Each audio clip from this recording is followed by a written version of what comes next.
Dr Michael Youssef, it's an absolute honour and a real privilege to have the opportunity to interview you here today for Revelation TV in central London.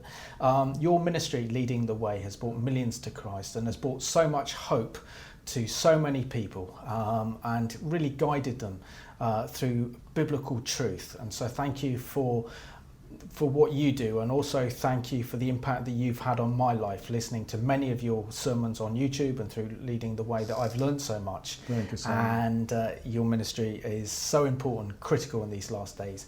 But can you share with us how your journey began? You were born in 1948, the same year that the nation of Israel was reborn in Egypt. Yeah. What was life like growing up in Egypt? Well, thank you, Simon. Good to be with you, and it is a privilege and an honor to name the name of the Lord and lift up the Word of God on a continuous basis around the world.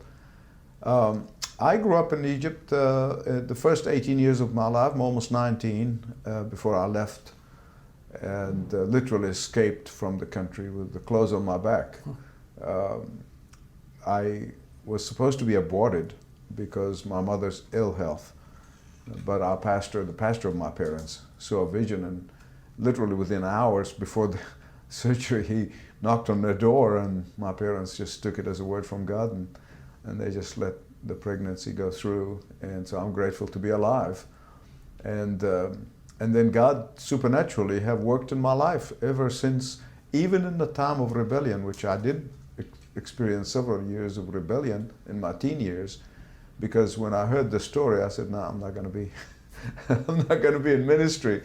All my older siblings, I'm number 7, were very successful. So one was 19 years older than me, one 17 years older than me, and they were all extremely successful bankers and business. And my dad was in business, in the oil business, and so I was not going to be the kind of black sheep in the family and go to ministry. Now, we have no ministry people in our family, but God supernaturally, in a marvelous way, brought me to Himself, and then began to really develop a lot of supernatural interventions that cannot be described any other way. In fact, I wrote a book about the story of my life called Trust and Obey.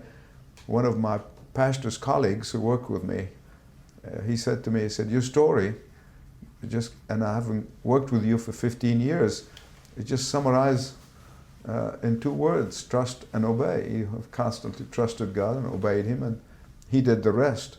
And so that's really the summary of my life. Moved to Australia, where I met my wife and were married 47 years ago.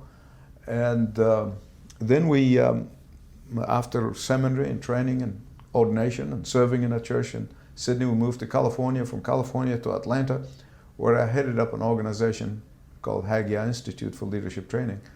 And then God laid it on my heart in 1986 to start a congregation.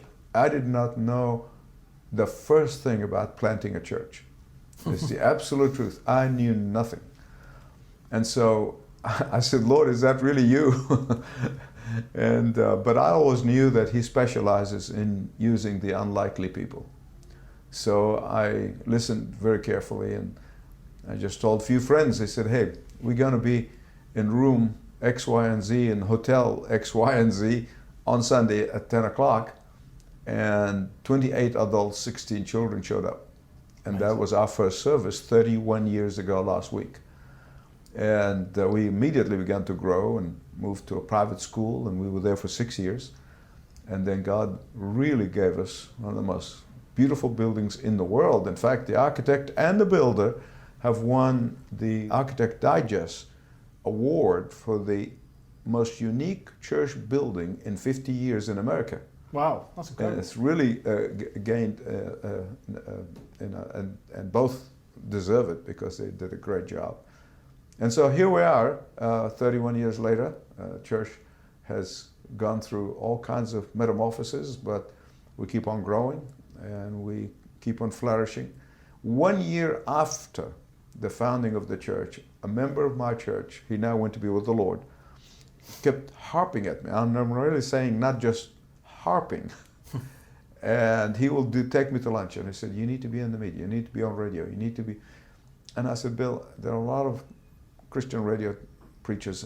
And he said, yes, but they're Baptists, they're Pentecostals, but nobody really hears the gospel in its purity from mainline denominational pastor. And so we launched on radio, and from there, 12 years later, we launched on television. Again, it's a vision of another man who came and said, God told me to give you my television ministry. And so every step of the way, God is the one who opened the door, and his small voice says, walk ye in it, and I walked in it. And I am not one of those people, and I thank God for them who have that kind of vision, develop a vision and come in and say, God, I want to do this, or even feel God called them to do this. I'm not. I mean, God had to drag me in some instance, kicking and screaming. But I also trusted his voice and tried to be as obedient as I know how. And so the expansion of the ministry around the world, every step of the way. I'll give you one example. Yeah, please do. Of that supernatural intervention of God. I was in Cairo doing a crusade. It was a city. I mean, it was a nationwide by satellites, hundreds of locations around the country. But I'm preaching in Cairo, and then I had to meet with a convert, prominent man, but he had to meet privately with me and ask me questions which indicated to me that there is a desperate need for Bible teaching and preaching and apologetics, a channel that is dedicated to just do that, not pre-evangelism, but just specifically gospel channel. So 2004. And I prayed, I said, Lord, this is a big thing. You've got to really show me that this is your thing and not my idea. And we didn't launch until 2009. So those 5 years, I prayed, I fasted, I sought the mind of God, I sought the advice of good counsel, particularly Christian leaders in the Middle East. I sent 2 of my colleagues to make a tour and meet with specific people that I have known through the years, leaders. And they came back, they said, every one of them said there is a desperate need for that. And so I said, Lord, one more thing, just show me tangibly.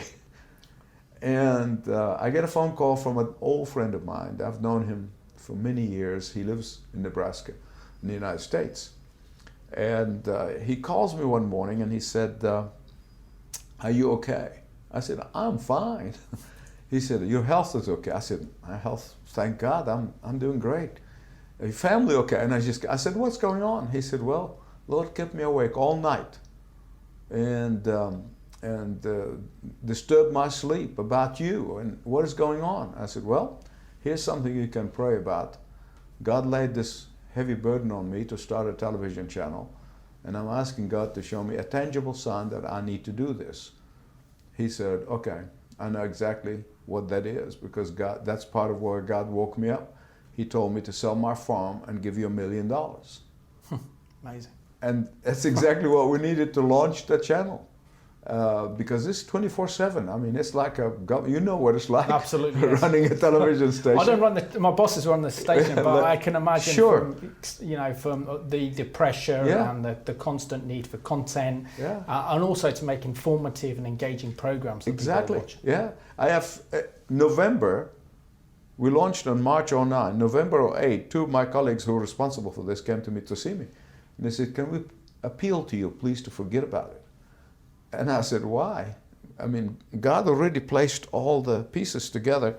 They said, you don't understand, 24/7, that's a beast that's going to be gobbling every program. And I said to one of my colleagues, he's actually from Egypt, and a wonderful man, I said, Magid, I said, the day is going to come when you're going to have to have people knocking on your door and say, please, I have programs, God-centered programs, Christ-centered programs, can you put them on the air? He said, well, we can't find enough. I said, now, but you wait. And that's exactly what he tells that to everybody. Everywhere he goes, he said, now we have 53 producers, programmers, who are Arabic speaking. Amazing. And we have handpicked about 12 Westerners whom we translate their material into Arabic, that I believed in my heart, God called me to each one of them allow us to have their material, they will have relevant material, including Colin Dye from KT. He's been broadcasting, and many times he said, I never thought that my ministry can be expanded into millions. And other people in the United States, David Jeremiah and a few others that I personally called on the phone. I said, I want to translate your material into Arabic. We have an amazing audience from North Africa to the Middle East to the Gulf states to actually to England. I have a doctor friend of mine in Liverpool who said he has the kingdom sat on his television, and he owns a hospital there in Liverpool. They're running around all the time. So God has done it all, and I am just glad to be sitting in the passenger seat going for the ride. Fantastic. Michael, can you share with us the impact that Leading the Way is having in the Middle East, particularly with your TV broadcast? Right. How is that changing hearts and minds and opening up so many Muslims to the gospel and the truth that has been essentially a region that's been dark and closed to the gospel for thousands of years? You know, your viewers might be shocked to hear this, but the one word we hear from so many people in Arabia, in other parts of the Arab world, is thank God for ISIS. And that is, I had a beautiful young woman. She's a lawyer, and she lives in France now, but she's from Egypt. I had her speak at our church, give her testimony. And when she said, first thing she did, and she knew she was shocking people, she said, I thank God for ISIS. And I looked at the congregation and jaws are dropping. And then she went on to explain. We really did not know what our religion is until we saw what's happening, what ISIS is doing. And we began to examine our religion, and we discovered all of this stuff is there. And so they turn on the television and they hear the gospel and hear about the love of Christ, and they turn to the Lord. And this is happening over and over and over and over again. Some see vision and a dream, and then they turn on the television and they hear about Christ and the love of Christ, and they say, that's the one I saw in my dream. Amazing. Including some leaders in ISIS, believe it or not. And this man is an emir or prince within the ISIS movement, and people pledge allegiance to him. And he was watching that channel, and we have a streaming down in the bottom of the channel, phone numbers. If you're in Lebanon, call this number. If you're in Egypt, call this number. If you're in North Africa, call this number. And so he calls the local person, and literally his intention was to slit his throat. But then God really intervened. And bottom line is, this man now is an evangelist. Amazing. And he's going back to the people that he worked with, and now he's sharing Christ. And he said, well, at least now if I die, I know that I'm dying for the truth, not for an ideology.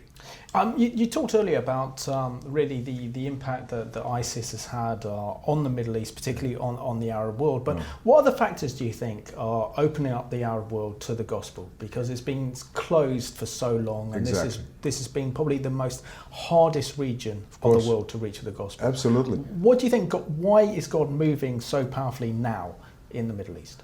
I think, here's my opinion, for what it's worth, I believe we're in the last days, and I think the Lord is gathering His elect. He's gathering His church from every corner of the globe. While in the West, many evangelicals turning their backs on the gospel, on gospel truth, on biblical infallibility of the Scripture, these people, at the risk of their own lives, turning to Christ. And that's unique in history. I know a little bit of history. That's unique.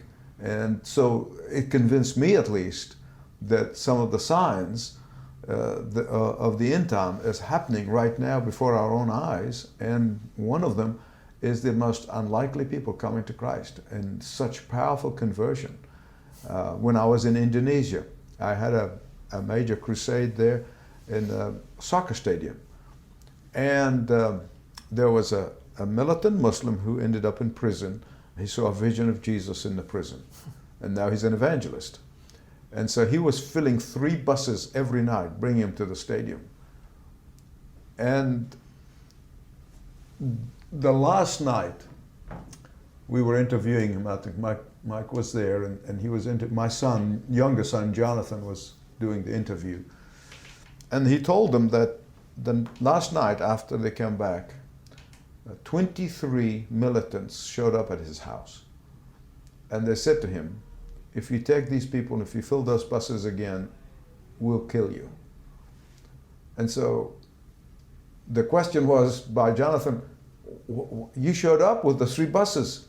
He said, of course, I'm not going to be intimidated.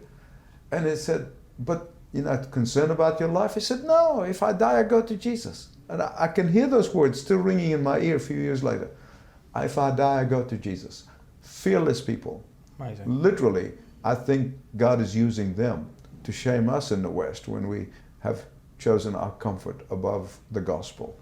And I must admit, I don't go there to preach, I go there to be encouraged by them. Amazing. Yeah.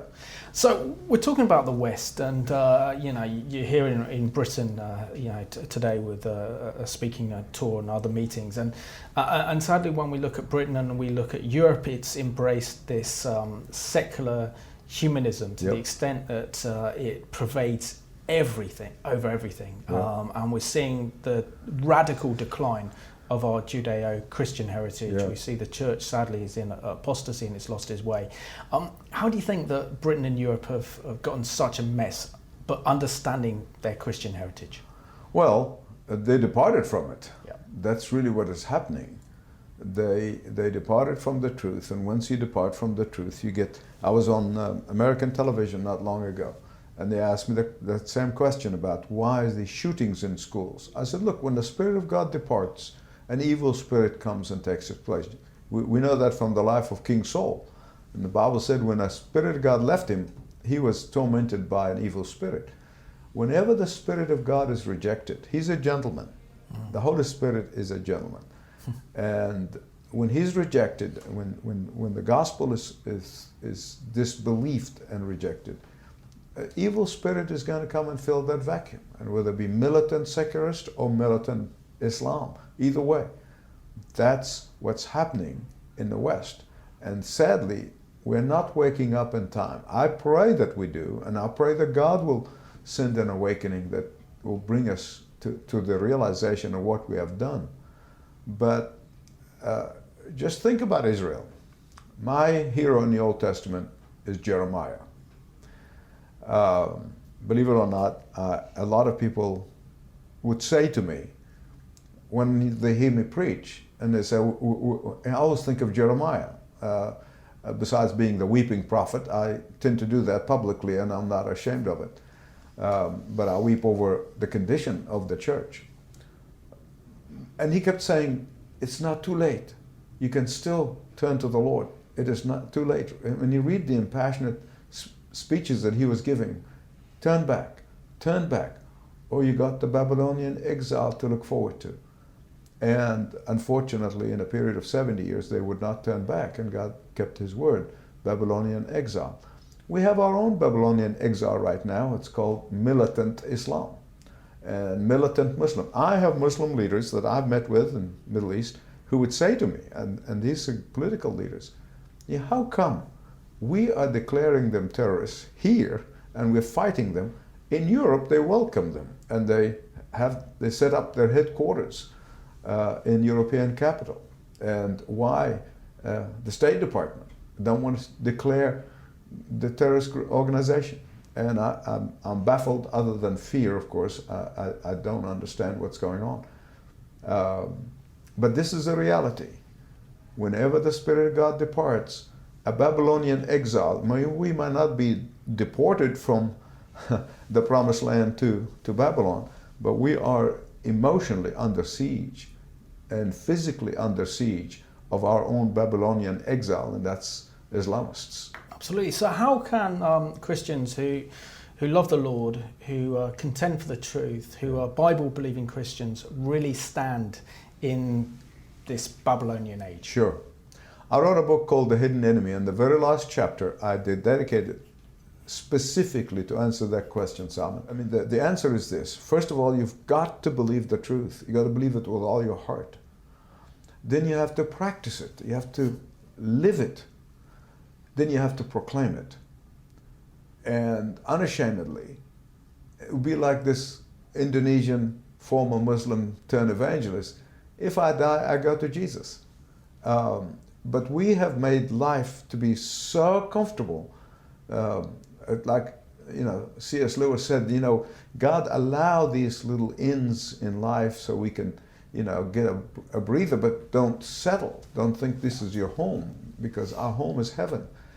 And we cease to think that way. You look at the average evangelical preaching. It's how to get along with your wife, how to do this, and how to get along with your kids. And I'm not against any of this. But where is the passion for the lost? Where is the passion for holy living?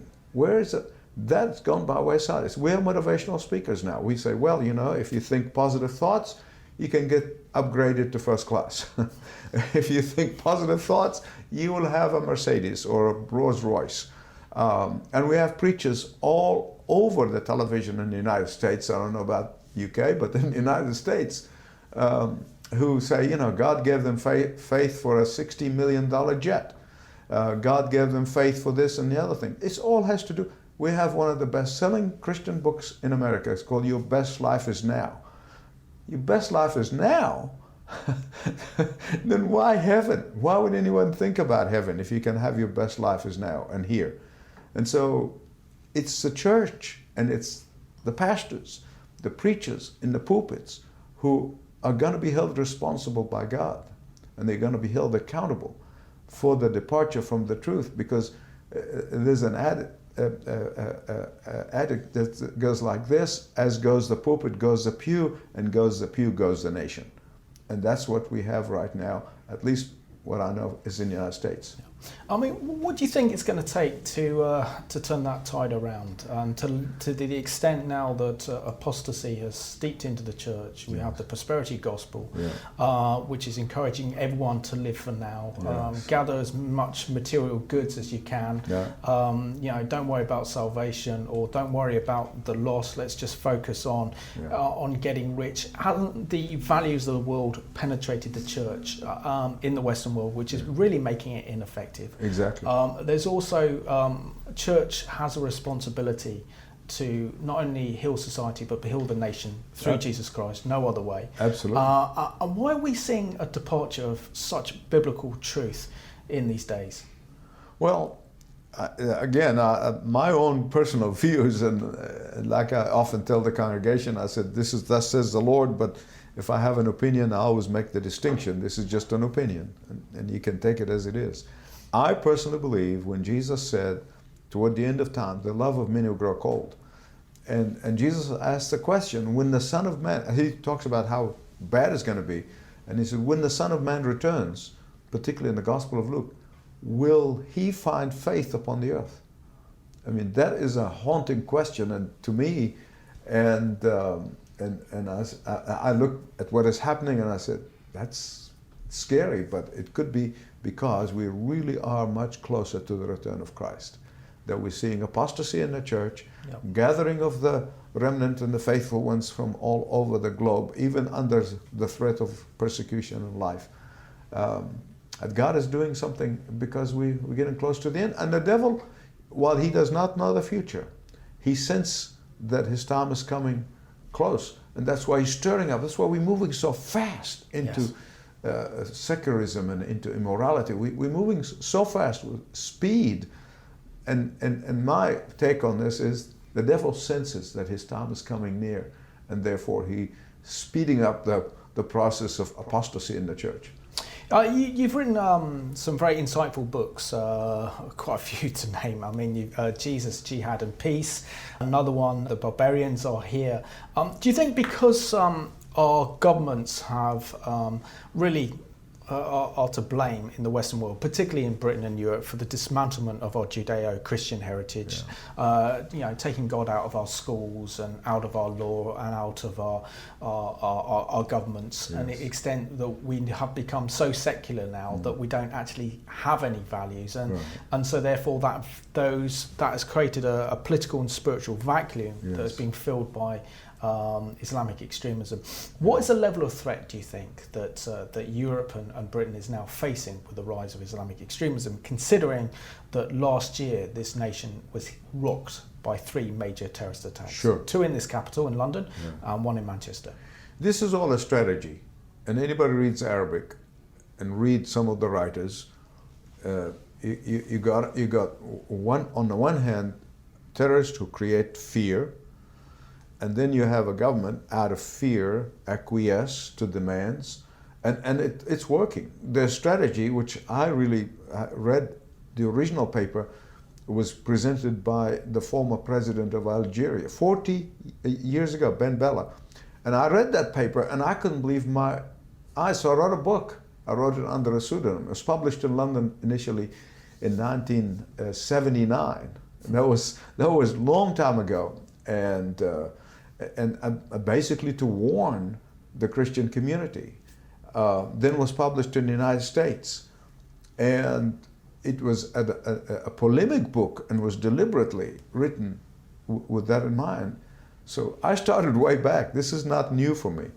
I remember at the Reagan White House, people were reading it in the White House and then invited me to come and speak to key individuals there.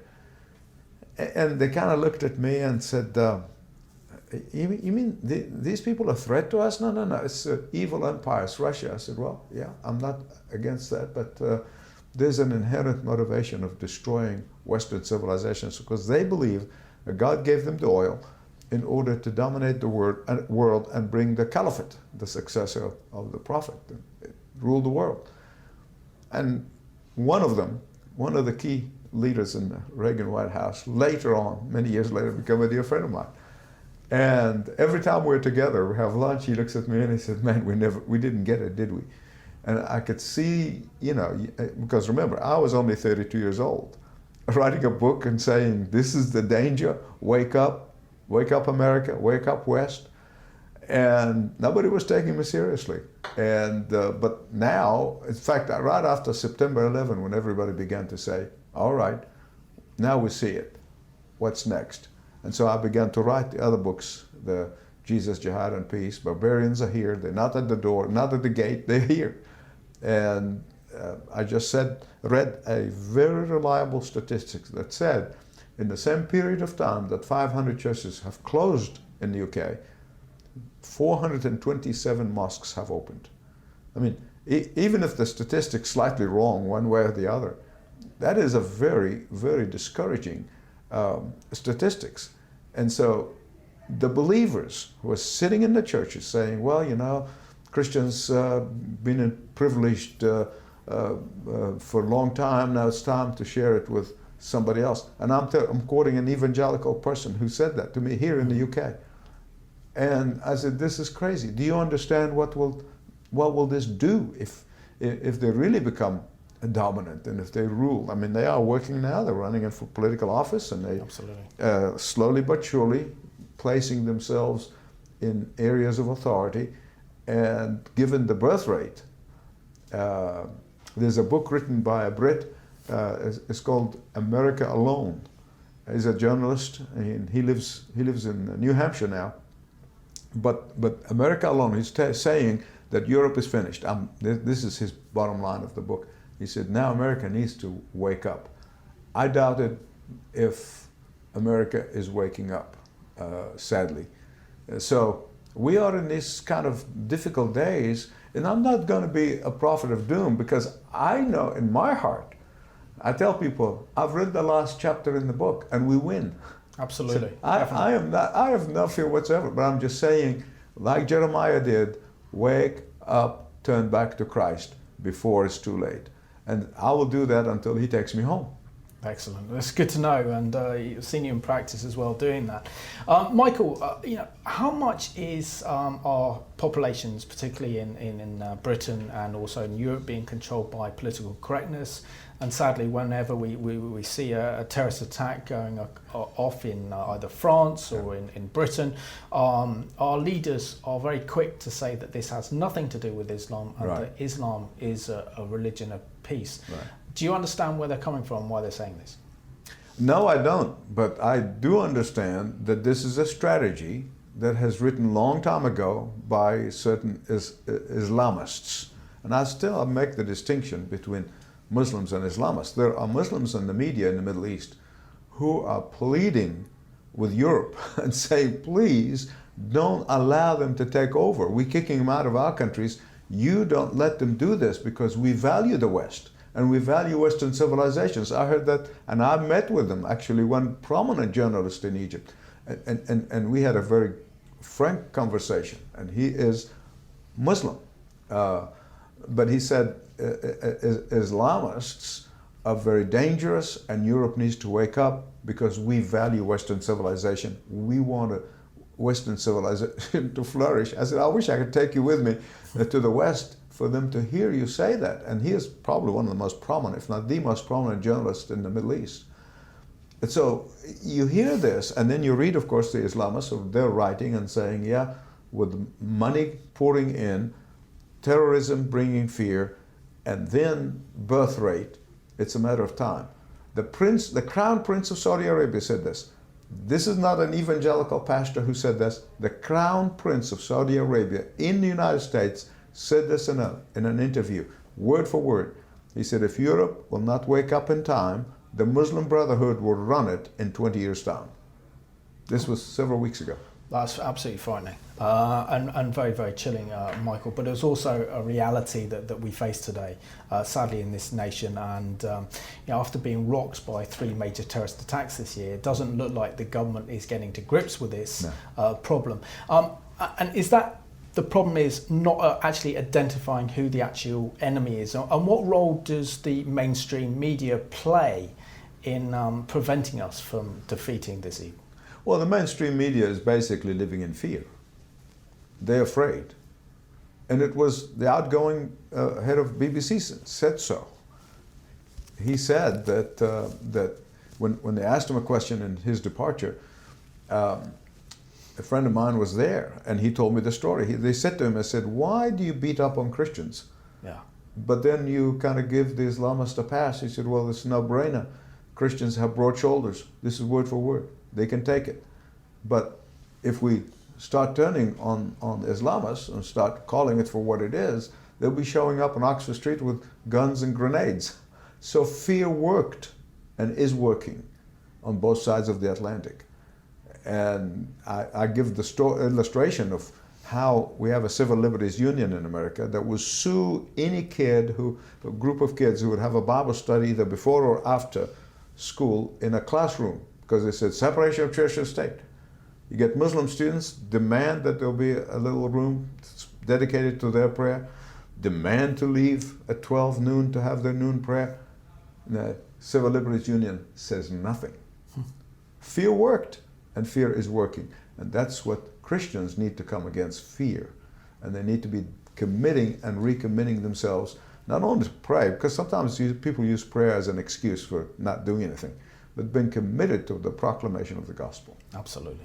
Michael, do you think that historians will look back at this period of history and say that one of the main reasons why the West lost and came crashing down as a civilization, as a Judeo-Christian civilization, is primarily because of abortion? And the fact that so many babies have been aborted, really, in this country since 1967. Sure. At the extent that we need mass immigration in order to keep our economies going. Yeah. Do you think that was the nail in the coffin of Western civilization? There is no doubt you're right on the money here, because even Germany, specifically Germany, is accepting all the refugees because they need workers. Because they don't have the natural population. And somebody quoted to me recently that in France, while the average Muslim couple have about 4 to 5 children, the French birth rate is below 0. And so shedding innocent blood, it doesn't settle very well with our God.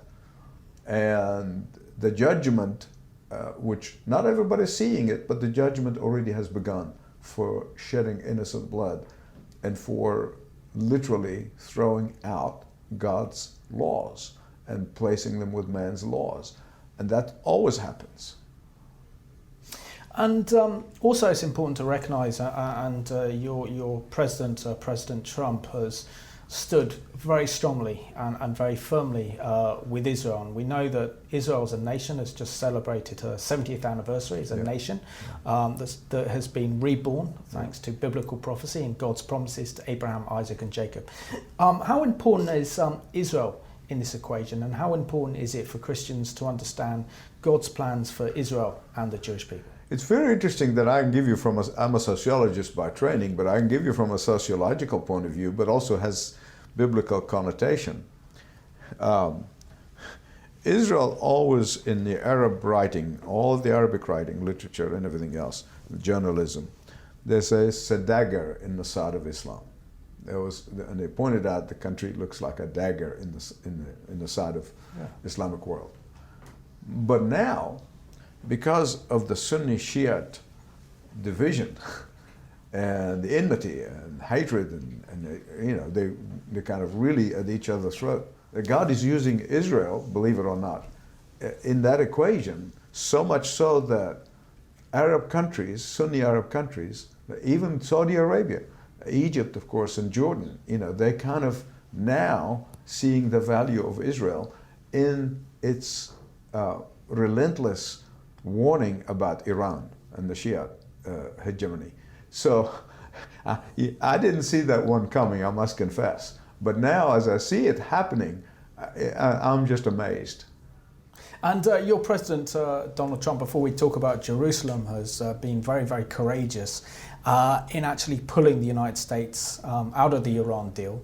And we saw probably one of the greatest episodes in espionage when the Israelis raided the Iranian nuclear facilities to the extent that they have 50,000 documents detailing Iran's nuclear weapons program, also on CD-ROMs, in which the Israeli Prime Minister Benjamin Netanyahu gave his remarkable press conference.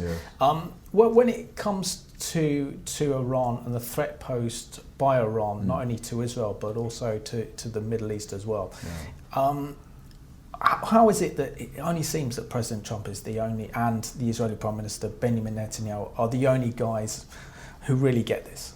Yes, I think for some reason Benjamin Netanyahu is the first, to my knowledge, I may be wrong, and I think all the others were fine, but he's the first one to acknowledge the contribution of Christians toward Israel. And he commissioned a book for that purpose 3 years ago. And I think because of that understanding of biblical prophecy, particularly thanks to Vice President Pence, who does know the Bible, understands the scripture very well, and therefore he's giving that impetus toward getting Trump to keep his word. 3 presidents, Clinton, Bush, and Obama, promised in the campaign that they will move the embassy. All of them, once they got to the State Department, said, you can't do this, you're going to alienate yourself, and the Muslim world will go crazy and it will do that. So they backed off. Trump says, well, let them try. I gave my word, I keep my word. And he literally is a man who said, I am going to keep my word regardless of the cost. And what was the cost? A couple of days of blistering and huffing and puffing in some of the media in Muslim countries, and now it's a reality. Followed Guatemala and Uruguay and many other countries are now following suit and moving there. In fact, last I heard, there were about 37 countries are now considering moving their embassies to Jerusalem. Incredible. It takes leadership. Absolutely, and we have to also confront a lot of the lies, the misinformation, particularly the role of our kind of mainstream liberal media when it comes to understanding President Trump and his administration. But you said prior to us recording this program that you're personal friends with the Vice President Mike Pence. So can you share with us what God is doing in this administration and how so many prominent Christians are now in real positions of power and influence in the United States? It's incredible. Only God could have done that. And here's the how it happened is that President Trump asked Chris Christie from New Jersey to head up the transition team. And for some reason, he dropped the ball. And this frustrated him, so he said to Mike Pence, you're on the ticket, you're the vice president, you organize the transition. And what does he do? He brings brilliant people who are committed Christians. We have 9 evangelical, Bible-believing cabinet ministers who have a Bible study every Wednesday, who open the cabinet with prayer every time they meet. And we have a vice president who is totally committed. And he says this is his own words. He said, I'm Christian first, conservative second, and Republican third. My total loyalty is to Jesus, and then the rest follows. And so you have somebody whose compass is centered, and therefore, no matter which way the wind blows, he is centered, he is focused, and he has helped keep President Trump focused as well. Because he could have been persuaded otherwise. Members of his family are not really believers, and many others trying to influence him one way or the other. But thank God that we have a vice president who is fully trusted, completely trusted by the president, and who also a man who loves God as much as you and I do. Amazing, absolutely amazing. And my heart goes out to Mike Pence. He has such a love for the Jewish community, such a love for Israel, and that comes across, as well as one of the other rising stars in the administration, and that has to be Nikki Haley, doesn't it? Yes, she is wonderful. And I was surprised with her appointment, because initially she did not support him, she supported Rubio. And Marco Rubio, but it really says a lot about Trump's ability to forgive and not necessarily hold grudge, because she did not support him for president. But he saw the talent, he saw the steel backbone of this Indian American. She, as you know, daughter of immigrants from India, and she was so gracious as a governor of South Carolina, did a marvelous job there. And he appointed, he actually asked her to be secretary. She said, no, I know my experience and I'm not ready for Secretary of State, but I will do the United Nations. And look at her speeches. Every one of them, classic. I just love watching her. I love listening to her. And she's a remarkable woman, and God has plans for her, I believe. And she's another believer. Absolutely. Yeah. You've had meetings in the White House, so, we're getting the first-hand account from you, Michael.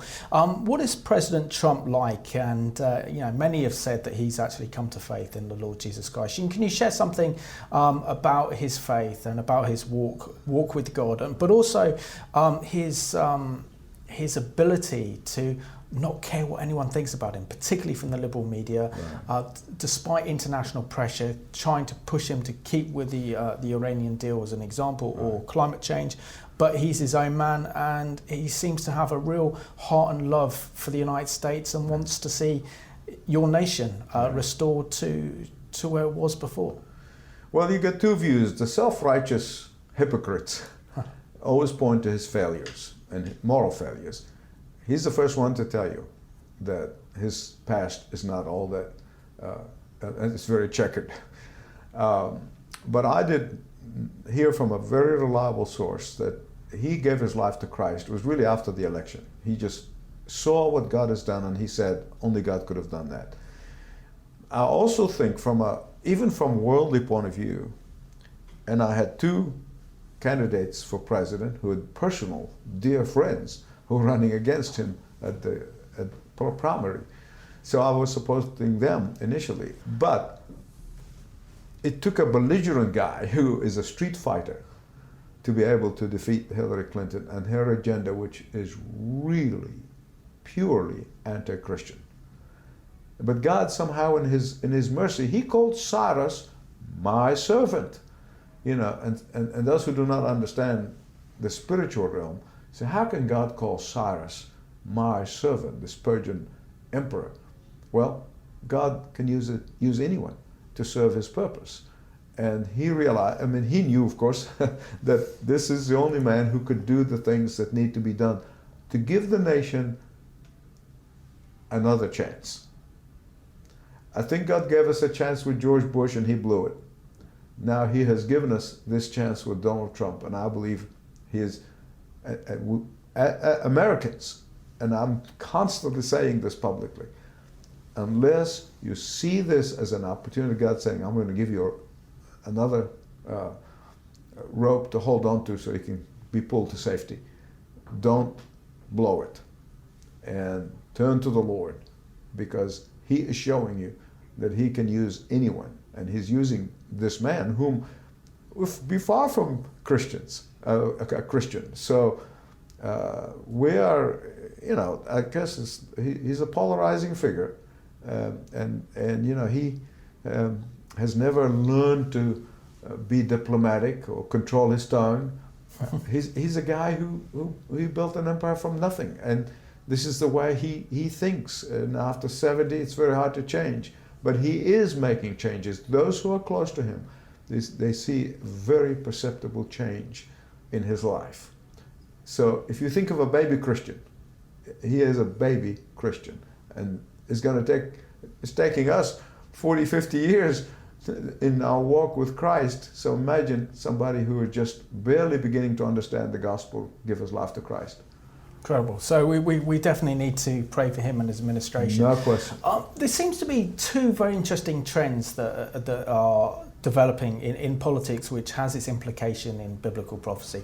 The first thing was really with the election victory of President Trump and his administration, really pulling the United States back from that globalist agenda that Hillary Clinton and Obama pushed the United States in that direction. Together with this nation here, with the majority of the British people voting to leave the European Union in terms of Brexit. Do you think that God is giving the nations another chance to turn back to Him before we see the world the final explode? Judgment? Exactly. Yeah. I believe that. I believe, Simon, exactly what you're saying is right, and this could be that last gasp is like Hezekiah's reformation, and he was trying to reform the country and turn him back to God, but in the end, in that case, God said was too late. People are not turning, and I always liken Trump to Hezekiah. He may be saying, come on, this is the last chance. Let's do something. And but if people persist in their way, our exile is coming. I also want to discuss with you the importance of Israel in the end times, because what's happening with Israel is quite extraordinary in the sense that so many of her Arab neighbours are reaching out to Israel. For example, your nation, Egypt, with General President Sisi, the Jordanians, and also the Saudis are now even calling for normalization of relations with Israel, despite the fact that this gave birth to Wahhabism and this extreme form of Islamic fundamentalism that has affected the world. Why do you think we're seeing these changes taking place? Is it because of the threat of Iran, or is it because there's a realization that Israel is the only stable nation in the Middle East? I think both, but then there's a spiritual component to it. Is that God serving His purpose, and He's working His purpose out. And the one thing that so many people don't know is the growth of the Messianic movement in Israel. I mean, there are very few people really, when I talk to them, they have no idea. And thanks to Netanyahu, he allowed that to give them the freedom. There was a government in one stage that was really clamping down on Messianic Jews.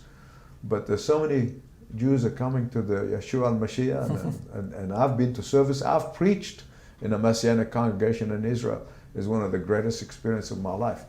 When there for 40 minutes they just sang to Jesus, Yeshua al-Mashiach, for 40 minutes.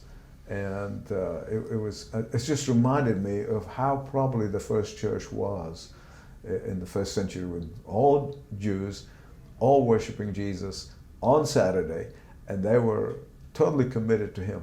And so that is something should not be really lost on a Christian community in the West. The believers, they need to be praying for them and need to be supporting the government, because Governor Netanyahu is supporting them. And this is an issue that so many of my Jewish friends in America don't even understand. They don't even support Israel. And I debate with them. I have neighbors of prominent Jewish families. And they could not understand why I'm supporting Netanyahu. I said, because he is the first prime minister, in my judgment.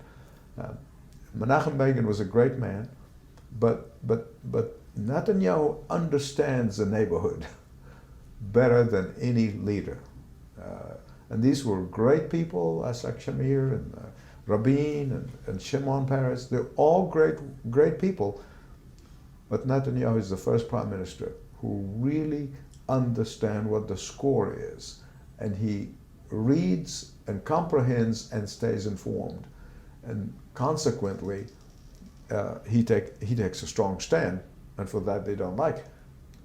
An Egyptian paper, believe it or not, was very critical of Hamas for sending people and telling them, oh, no, the Israelis won't shoot at you, just go. I mean, they deliberately put them up at the firing line.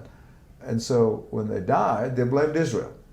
Well, how are you going to invade a nation and not face the consequences? Because Hamas leadership lied to the people and they used them as a fodder. Michael, you're here in London. I don't know how long you're here, but it's great to have you here.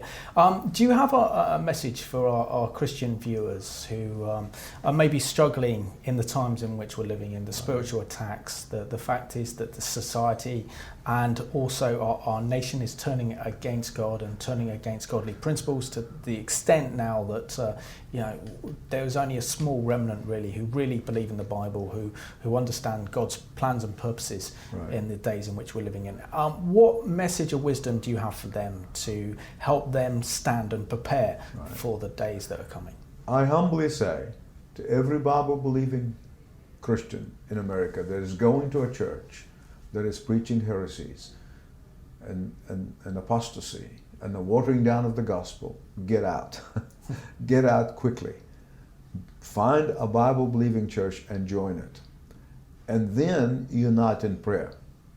Because, and I say this in the States, my colleagues heard me say it many times.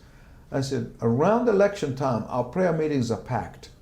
2 weeks later, not so much. Everybody gone back to happy. Do you think God looking down from heaven and saying, oh yeah, that's good. Glad you prayed. No, I'm glad you left me.